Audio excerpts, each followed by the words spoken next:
අර ශිෂ්‍යත්ව ඉස්කෝලේ ඉල්ලන්නේ ඒ වගේ තමයි. වැඩිම ලකුණු තියන අයට ඉල්ලන ඕන ඉස්කෝලේකට යන්න පුළුවන්. ටිකක් අඩුයි නම් වැඩිම පිරිසක් යන එකට බෑ ඊට පස්සේ එකට යන්න පුළුවන්. ඒ වගේ ඉන්ජිනියරින් ෆැකල්ටි එකට ගියාම තියෙන එක අවාසියක් ඒක. ගියොත් වෙනම ඉතින් රෙදි කඩයක් පටන් අරන් එහෙම ගිහිල්ලා මොකක් හරි දෙයක් කරන්න පුළුවන්. ඒ කියන්නේ Tamanට කැමති වෙන දෙයක් කරන්න බැරි කමක් නෑ. නමුත් මෙඩිසින් වල එහෙම එකක් නෑ. මෙඩිසින් වල පළවෙනි අවුරුදු 5මාරම ඌ මොන පිස්සුව නැටුවත් කොහොම හරි පාස් වෙලා එනේ සමහර කන්සල්ටන්ට්ලා සර්ජන්ලා ඉන්නවා කියනවා මේ මම නම් ඔය එක එක්සෑම් එකක්වත් මේන් එකකින් පාස් වෙලා නැහැ. ඒ දක්ෂයෙක් නම් ඉන්න ඔක්කොම එක්සෑම් පාස් වෙනවා ඉවර යන්නේ නැහැ. එහෙම යන එකෙක් ඉන්නව නම් වගේ පුළුවන්. හරි. ඒ ලෙවල් පාස් වෙලා ඉන්ජිනියරින් ෆැකල්ටි එකට ගියාම සිවිල් ඉන්ජිනියරින් කරනවද මොනවද කරන්න කියන එක තෝරගන්නේ කොහොමද කියලා අහනවා. ඒක වෙන්නේ මේ කැම්පස් ගියාට පස්සේ පළවෙනි අවුරුද්දේ හැමෝම එකම දේවල් ටිකක් ඉගෙන ගන්නවා. ඒක වරන්ට පස්සේ පළවෙනි අවුරුද්දේ අන්තිමේට තියෙන එක්සෑම් එකෙන් තමයි يعني ඒකේ ලකුණු අනුව දැන් දැන් A level වල ඕගොල්ලෝ perform කරන විදිහ අනුව මොන ඩිග්‍රී එකට යන්න පුළුවන්ද කියලා අනුපිළිවෙලක් හැදෙන්නේ. ඒ වගේ දැන් එහෙම එකක් මෙඩිකල් ෆැකල්ටි එක නෑ. ඉන්ජිනියරින් ෆැකල්ටි එක තියෙනවා. ඉන්ජිනියරින් ෆැකල්ටි එකේ පළවෙනි අවුරුද්දේ සේරම ඔක්කොම එකක් ඉගෙන ගන්නේ. ඊළඟට පළවෙනි අවුරුද්දේ අන්තිමේට තියෙන එක්සෑම් එකෙන් තමයි ඩිපාර්ට්මන්ට්ස් වලට කැඩෙන්නේ. ඒ කියන්නේ මේ සිවිල් ඉන්ජිනියරින්ද කරන්නේ බයෝමෙඩිකල් ඉන්ජිනියරින්ද ඉලෙක්ට්‍රොනික්ද ඉලෙක්ට්‍රිකල්ද අර ගොඩක්ම උඩම යනවා ඉලෙක්ට්‍රොනික් වගේ උඩම යනවා ටොනික් උඩම තියෙනවා ඉලෙක්ට්‍රිකල් තියෙනවා මෙකැනිකල් තියෙනවා ඊට චුට්ටක් පල්ලෙහෙන් ඔය ASCII බයෝමෙඩිකල් ඉන්ජිනියරින් තෝරගන්නවා කීප දෙනෙක් අර ඒව සාමාන්‍යයෙන් එක ලෙවල් එක වගේ යන්නේ තමන් කැමති එක තෝරගන්නවා වැඩිම ලකුණු තියන අයට තමන් කැමති එකට යන්න හම්බෙනවා සාපේක්ෂව ලකුණු අඩුයි නම් අර ශිෂ්‍යත්ව ඉස්කෝලේ ඉල්ලන්නේ ඒ වගේ තමයි වැඩිම ලකුණු තියන අයට ඉල්ලන ඕන ඉස්කෝලේකට යන්න පුළුවන්. ටිකක් අඩුයි නම් වැඩිම පිරිසක් යන එකට බෑ ඊට පස්සේ එකට යන්න පුළුවන්. ඒ වගේ අර තරංගකාරී විභාගයක් විදිහට ෆස්ට් ඉයර් එකේ අන්තිමේට එන එක්සෑම් එක මත තමයි සරලව ඉතින් ඉරණම තීරණය වෙන්නේ. හරිද? ඉන්ජිනියරින් ෆැකල්ටි එකට ගියාම තියෙන එක අවාසියක් ඒක. පළවෙනි අවුරුද්දේ ඔයා වැඩ කරන විදිය මත කෙලින්ම සමස්ත අනාගතයම තීරණය වෙන්න පුළුවන්. පළවෙනි අවුරුද්දේ එක්සෑම් එකෙන් ඔයා සිවිල් ඉන්ජිනියරින් වලට යන්න වෙන මට්ටමේ රිසල්ට් එකක් නම් ගත්තේ ඔයා අනිවාර්යෙන් සිවිල් ඉන්ජිනියර් කෙනෙක් වෙන්න වෙනවා ඒ ඔස්සේ ගියොත්. වෙනම ඉතින් රෙදි කඩයක් පටන් අරන් එහෙම ගිහිල්ලා මොකක් හරි දෙයක් කරන්න පුළුවන්. ඒ කියන්නේ Tamanට කැමති වෙන දෙයක් කරන්න බැරි කමක් නැහැ. නමුත් ඉන්ජිනියරින් කියන වෘත්තිය හරහා යනවා නම් ෆස්ට් ඉයර් එක අන්තිමේට පළවෙනි අවුරුද්ද අන්තිමේට ඔයාට ඒ රිසල්ට් එක අනුව යන්න තියෙන එකට තමයි යන්න වෙන්නේ. මෙඩිසින් වල එහෙම එකක් නැහැ. මෙඩිසින් වල පළවෙනි අවුරුදු 5මාරම ඌ මොන පිස්සුව නැටුවත් අන්තිමේට තියෙන එක්සෑම් එක මත තමයි එයා පාස් ඒ කියන්නේ මැද තියෙන එක්සෑම් පාස් වෙන්න ඕන.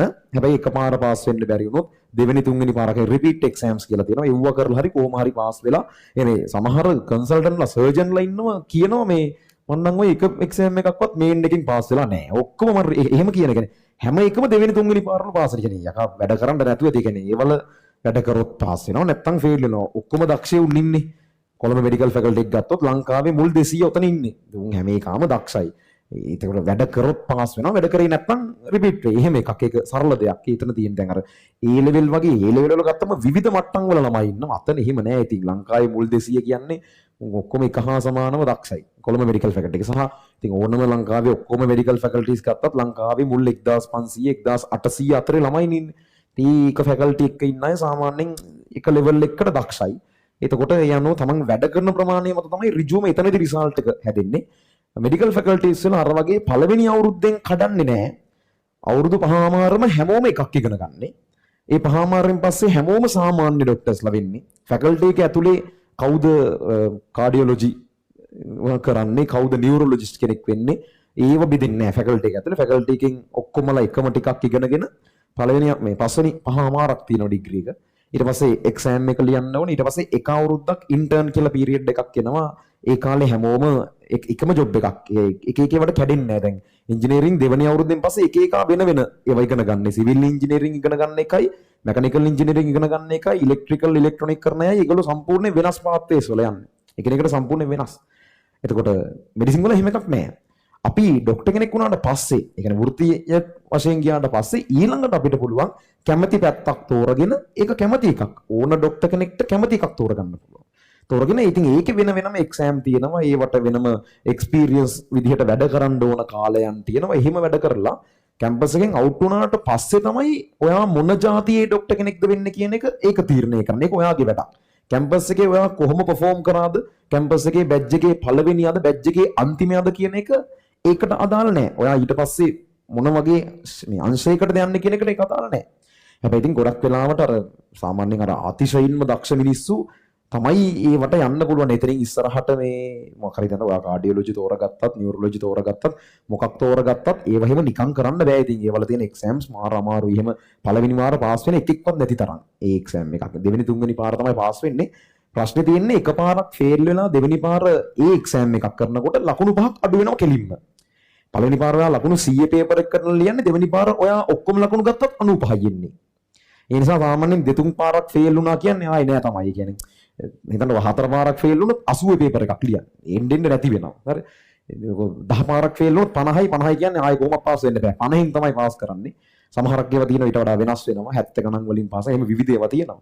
අර ඒක තමන්ගේ මට්ටම සහ ෆේල් වෙන වාර ගානක් අදාළයි. ඉතින් 3-4 පාරක් ෆේල් වුණාම සාමාන්‍යයෙන් ආයේ බැරිම තරම් ඒ කියන්නේ රෙජිස්ට්‍රාර් කියලා තියෙනවා. සීනියර් රෙජිස්ට්‍රාර් කියලා එක්සෑම්ස් තියෙනවා. ඊට පස්සේ ඒ කන්සල්ටන්ට් ඊට පස්සේ කියන්නේ කන්සල්ටන්ට් කෙනෙක් වෙන්න පිටරටක ට්‍රේනින් එකක් අනිවාර්යෙන් ඕන. ඒකත් තමන් තෝරගන්න ඒ සෙක්ටර් එක අනුව වෙනස් වෙනවා. ගොඩාක්ම කල් යන්නේ නියුරොලොජි වල. නියුරෝ සර්ජන් කෙනෙකුට තමයි වැඩිම කාලයක් යන්නේ. සාමාන්‍යයෙන් අවුරුදු 40කට කිට්ටු වෙනවා නියුරෝ සර්ජන් කෙනෙක් හැදිලා එළියට එනකොට. එක්ස්පීරියන්ස් එක මම කියන්නේ ඒවා අවුරුදු 18 විතර ඉගෙන ගන්න පටන් ගත්ත මිනිස්සෙක් නියුරෝ සර්ජන් කෙනෙක් වෙලා එළියට ඉද්දි වයස අවුරුදු 40යි. ඒ වෙනකන් නිකන් ඉඳලා නෑ ඒක යාමේ.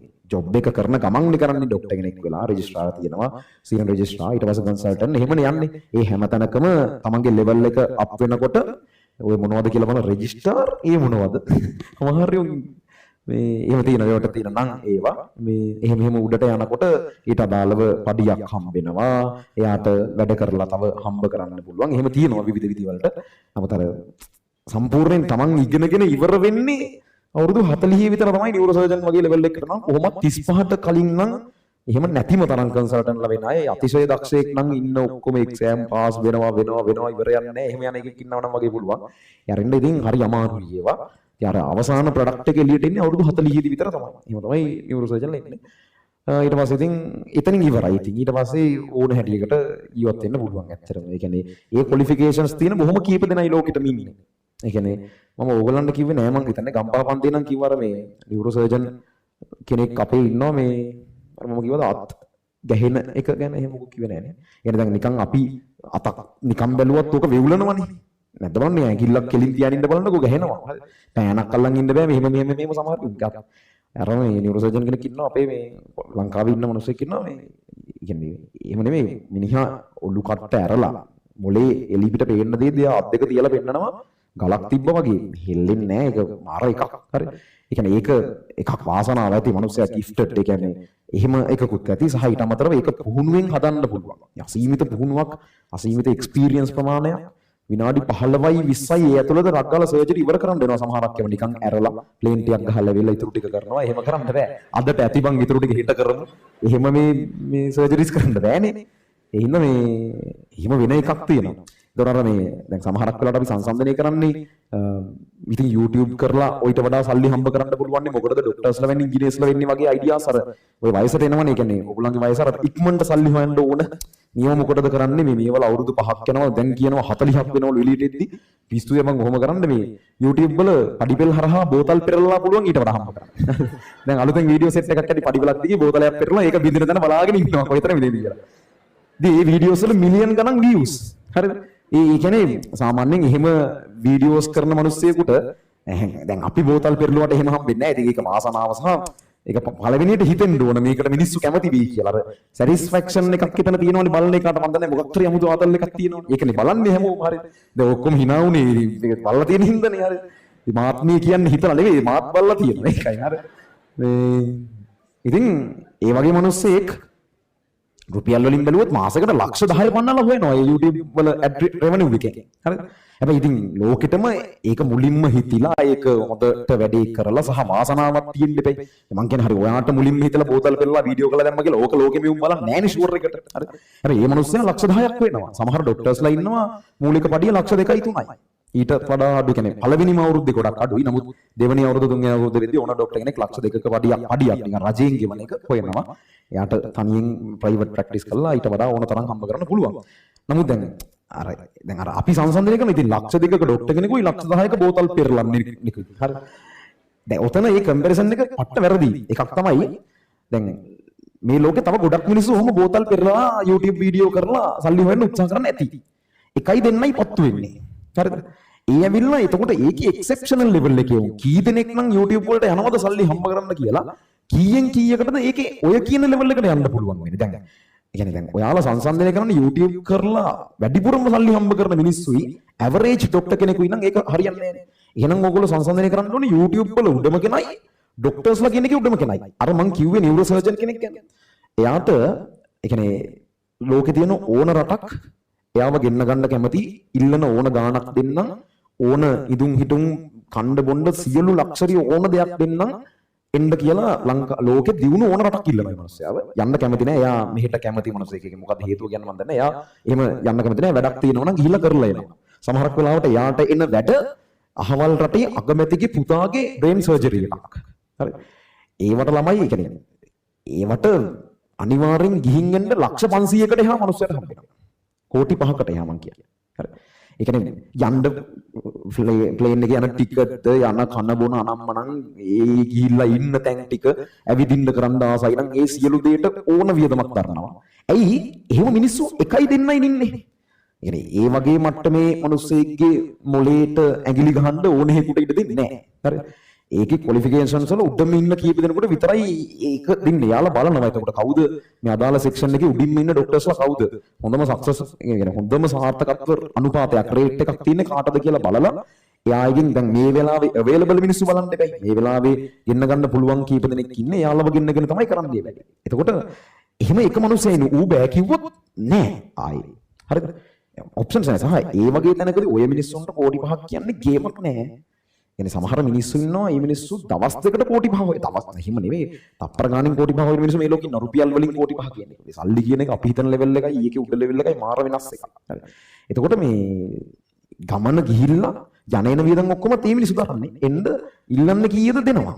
සහ තව සන්තෝෂයකට තව කීයක් හරි දෙනවා හොඳ වුණොත්. ඒක හරි ගියොත් එහෙම. ඒක දැන් අපි එහෙම කම්පෙයාර් කරන්න එහෙනම්. ඔයාලා මොකක් හරි දැන් එහෙනම් කෝකියෝ එකේ උඩම ඉන්නවනේ ඉතින් පබිලිස්සිල්ව ගන්න හොටෙල් වල උඩම ගිහිල්ලා මේ මිනිස්සයා අපිට වඩා හම්බ කරන සෑහෙන්න එහෙම නැතුව ඔය හොටෙල් ගහන්න බෑ. හරි. එතකොට ඕන එකක ඉන්නවා. ගායකයෝ ඉන්නවා අම්බානකට හම්බ කරන ඕන එකක එක්සෙප්ෂනල් ලෙවල් එක ඒක ලොකුයි. හැබැයි ඒ අතරිනුත් අර මං කියපු ડોක්ටර් කියන එක අතිදෙමන්තයි. කිසිම දක්ෂ කෝකියෙක් නැහැ අච්චර හම්බ කරන්න පුළුවන්. අර සෝල්ට් ඩේ කියලා එක් එහෙම අර ඩර්මින් ලෙවුන ඒත් අර ලෙවල් එකේ නැහැ. කිසිම එකක උඩම මිනිස්සෙක් අච්චර ලෙවල් එක නැහැ. හරි. එහෙම මිනිස්සු නැති තරම් එකයි දෙන්න එහෙම මිනිස්සු ඉන්නේ. ඒක වෙන එකක්. අන්න කම්පෙයාර් කරනවා නම් එහෙම කම්පෙයාර් කරන්න. දැන් ලංකාවට අන්තිමට ලැම්බෝගිනියක් ගෙනල්ලා තියෙන ડોක්ටර් කෙනෙක්. අයි සර්ජන් කෙනෙක් ඉන්නවා. අර මේ මිනිස්සු පොඩක් අර එහෙම ෂෝ ඔෆ් එකක් අඩුයිනේ යාළුවගේ. එහෙම අර හැමතැනම පෙන්නන්න එහෙම වේලාවකුත් නැතුව ඇති එක අතකට අනිත් පැත්තට වයස සහ මේ මැචුරිටි යාළුවගේ පරිණතකමත් එක්ක එහෙම නෑ ඉතින්. ගත්තා තමන්ගේ ආතල් එක තමන් පාඩුවේ ගත්තා. ඉතින් කතන්දර ඉවරයි. ඒකට අර මිනිස්සු වැඩිය දන්නේ නෑ. දැන් YouTuber කෙනෙක් කිව්වම උගේ වැඩේම පෙන්වන්න උපේ නැත්නම් ඒක මතනේ යා පවතින්නේ. හරි. ඒත් එහෙම දෙපැත්තක් තියෙනවා එකක්. සහ මේ දැන් මම ડોක්ටර්ස්ලා ගන්න කියන්නේ. ඉතින් මේ ලෝකේ වැඩිම සල්ලි තියෙන 5-6 දෙනා අතරින් දෙතුන් දෙනෙක්ම ඉංජිනේර්ස්ලා. ඉතින් මැත්ස් ගැන කතා කරන්න ඕනේ නැහැ. ඉතින් ගොඩක් වෙලාවට එක එක කරකිනවනේ ඊලොන් මාස්ක්. ඌ ඉංජිනේර කෙනෙක් සහ ඌ හම්බ කරලා තියෙන ඉංජිනේරින් සම්බන්ධ දේවල් වලින්මනේ. ඒවමනේ යා කරලා තියෙන්නේ. හරි. දෙක තුන නම් මම හිතන්නේ ෆැෂන් ඩිසයිනර් කෙනෙකුත් ඉන්නවා. අර ලුයි විටෝන් වල ඕන ඉන්න කෙනා මේ ෆ්‍රාන්ස් වල ෆ්‍රාන්සේ ෆැෂන් ඩිසයිනින් සම්බන්ධ කෙනෙක්. එහෙමත් ඉතින් රෙදි මහලක් පුළුවන් ඕන. හරිද? ඒක එක්සෙප්ෂනල් ලෙවල් එක කියන එක. ඒකේ උඩම ලෙවල් එක. ඒක හැම එකම එහෙමයි. ඒක ඔයා තමයි තීරණය කරන්නේ. ඔයාට අදාළ අංශය ඔයා තෝරගෙන ඒ ඔස්සේ කොච්චර මහන්සි වෙනවද කියන එක මත තමයි ඊතුරු කතන්දරේ තීරණය වෙන්නේ. ડોක්ටර් කෙනෙක් වුණත්, ඉංජිනේර කෙනෙක් වුණත්, YouTube කරන එකෙක් වුණත්, රෙදි මහන්න කෙනෙක් වුණත්, කවුරු වුණත්. හරිද? ඒකේ ඔයා මහන්සි වෙන ප්‍රමාණය සහ ඔයාගේ යම් බෝන් ටැලන්ට් එකතු වෙනවා. අන්තිම තැනට යද්දී අර උපතින් ගේන හැකියාව ඒ ගිෆ්ට් එකක් එකතු වෙනවා. ඔය ඔක්කොම එකතු වෙලා තමයි අන්තිම ඒ අවුට්පුට් එක එන්නේ. ඒ නිසා අර කම්පැරිසන් එක පට්ට වැරදි ඈ. ඊට වඩා මේ බොහොම දරුණු ගණයේ මේ ડોක්ටර්ස්ලා ඉංජිනේර්ස්ලා ඉන්නවා. ඇවරේජ් මට්ටමේ ડોක්ටර් කෙනෙකුයි වෙන ශේෂ්ත්‍රයක උඩම කෙනෙකුයි සංසන්දනය කළ වැඩක් නැහැ. එහෙනම් මේ ශේෂ්ත්‍රයේ ඇවරේජ් මට්ටම කෙනෙක් ගන්න සහ ෆේලියර් රේට් එක අසාර්ථක වීමේ සම්භාව්‍යතාවය. ඒ කියන්නේ රස්සාවක් විදිහට අපි හිතමු YouTube තෝරගන්නවා. තෝරගෙන ටික කාලෙකින් මේක හරියන්නේ නැහැ කියලා නවත්තන ප්‍රමාණය අනුපාතයක් ගත්තොත් කීයෙන් කීයකටද හරියන්නේ කියන්නේ. අතිශය සුළු ප්‍රතිශතයකනේ හරියන්නේ. නමුත් මෙඩිකල් ෆැකල්ටි එකට යනකොට 99%ක්ම මැදින් මොකක් හරි පිස්සුවක් නැතුවේ නැත්නම් 99%ක්ම ડોක්ටර් වෙලා තමයි ඌ එළියට එන්නේ. ඕන ડોක්ටර් කෙනෙක් ලක්ෂ දෙකකවත් පඩියක් හම්බ කරනවා ජීවත් වෙන්න ඇති අනිවාර්යයෙන්. හරි. නමුත් එහෙම නෑනේ දැන් ටියුෂන් වලින් සල්ලි හම්බ කරන්න පුළුවන් කියලා හිතන් ඉන්නවා. ඒ ටියුෂන් කීයෙන් කීයද මේ අර මාස් ලෙවල් එකේ මේ ස්කේල් එකෙන් ටියුෂන් කරන්නේ. ටියුෂන් කියන එකේ වැඩි ප්‍රමාණය මේ අපි ඉන්න තැන නෙවෙයි ඉන්නේ ළමයි 10 15 පන්ති තමයි ටියුෂන් කියන්නේ. ඇත්තටම කියන්නේ වැඩිපුර තියෙන්නේ. සහ ටියුෂන් වලට ඇවිල්ලා කෙලවෙන ප්‍රතිශතය ගත්තොත් ඒ කියන්නේ නන්නත්තර වෙලා වෙන මොනවා හරි කරන්නත් නෑ දැන්. ඇයි මේකට ජීවිතේ යම් කාලයක් දීලා එහෙම වෙන ප්‍රමාණය බොහොම වැඩි. සහ ටියුෂන් වල තව අවුරුද්දක් යද්දි මට වඩා දක්ෂ මිනිස්සෙක් ආවොත් මම රිප්ලේස් වෙනවා අනිවාර්යයෙන්.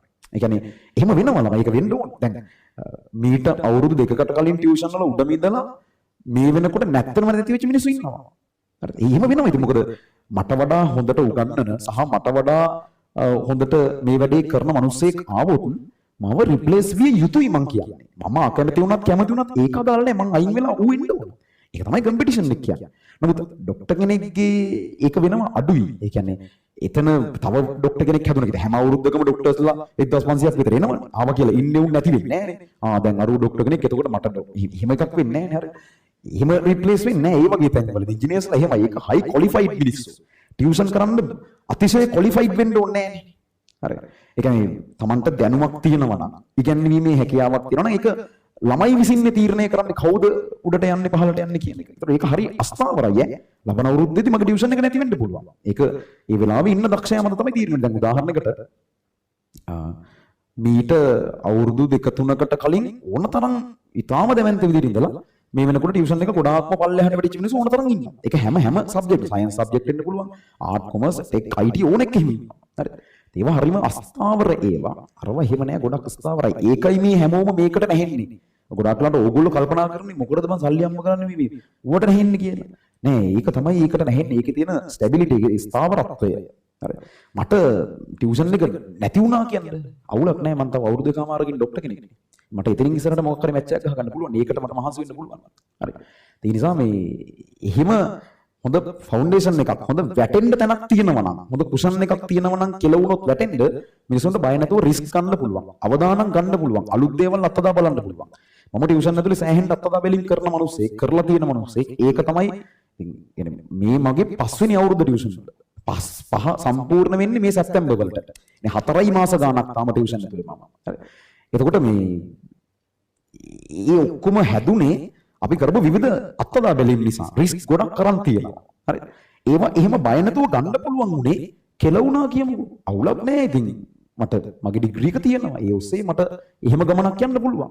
ඒ නිසා අර කැමති දේවල් කරන්න ඔළුවේ තියෙන ආස දේවල් ඔක්කොම කරන්න හැබැයි වැටිලා ඉන්න තැනක් හදාගෙන ඉන්න. ඒ කියන්නේ කෙලවුනොත් ඕන රිස්ක් එකක් බය නැතුව ගන්න පුළුවන් වෙන්නේ කෙලවුනොත් වැටෙන්න තැනක් තියෙනවා නම්. ඔය මෙඩිසින් ඉන්ජිනියරින් නෙමෙයි මොන ඩිග්‍රියට ගියත් ඕන දෙයක් බැලන්ස් කර කරන්න පුළුවන් නම් පුළුවන් උඹලා මහන්සි වෙන්න ලෑස්ති වෙන්න.